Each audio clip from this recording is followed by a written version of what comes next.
Big boss season 7 winner పల్లవి Prashanth bail పై బయటకు విడుదలైనటువంటి సంగతి తెలిసిందే. ఈ నేపథ్యంలో పల్లవి ప్రశాంత్ ని పిలిచి మాట్లాడారట మాజీ సీఎం కేసీఆర్.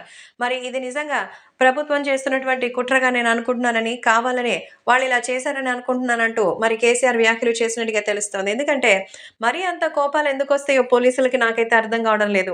మరి బిగ్ బాస్ విన్నర్‌గా ఆయన బయటకొచ్చాడు. జనాలు ఆయన కోసం వచ్చారు, ఆయన కలిసారు. ఆళ్ళెవరో ఎవరినో కొడితే దానికి ఆయన్ని తీసుకెళ్లి జైల్‌లో ఏస్తున్నారంటే నాకేం అర్థం కావడం లేదంటూ చెప్తున్నారట.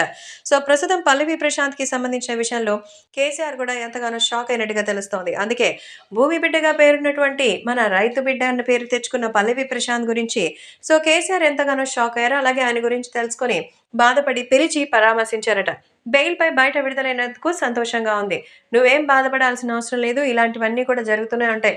ఎవరి గురించి బాధపడాల్సినటువంటి అవసరం అస్సలు లేదని, త్వరలోనే అన్నీ కూడా అందరూ మర్చిపోతారు. మళ్ళీ నీ లైఫ్‌ని కొత్తగా స్టార్ట్ చేసి మంచి పేరు తెచ్చుకో. అప్పుడు ఎవరు కూడా నిన్ను ఆపడానికి ప్రయత్నించరు.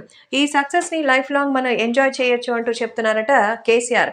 సో, ఏది ఏమైనా పల్లవి ప్రశాంత్‌కి ప్రభుత్వం తరపున మీకు జరిగినటువంటి ఇబ్బందికి మరి భవిష్యత్తులో ప్రభుత్వం భారీగానే నష్టపోతుందని, ఎందుకంటే పోలీసులు తీసుకున్నటువంటి అత్యుత్సాహం వాళ్ళైతే మా తప్పు లేదని వాళ్ళే చెప్పుకుంటున్నారు.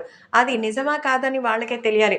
సో, బ్యాక్‌గ్రౌండ్ లేదు, ఎవరు సపోర్ట్ లేదని మీరు అనుకోవచ్చు. కానీ చాలామంది మిమ్మల్ని అభిమానించే వాళ్ళు ఈ ఇష్యూ పట్ల పోలీసులపై గుర్రుగా ఉంటారు. కానీ ఏం జరిగిందనేది త్వరలోనే తెలుస్తుంది.